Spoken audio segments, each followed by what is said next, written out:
آخر ظهور لنجمة إعلانات التسعينات نسرينا بعد غياب سنوات طويلة عن الأضواء وسبب بعدها ولمحات من حياتها. ولدت نسرين عام 1970.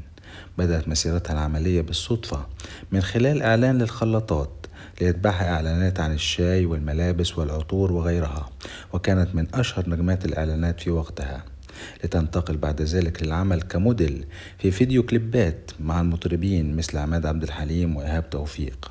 وبعد ذلك بدأت مسيرتها الفنية القصيرة عام 1992 بمسلسل حصاد الحب، لتقدم 16 عمل فني على فترات متباعدة، آخرها مسلسل الركين عام 2013 والذي اختفت بعده عن الأضواء.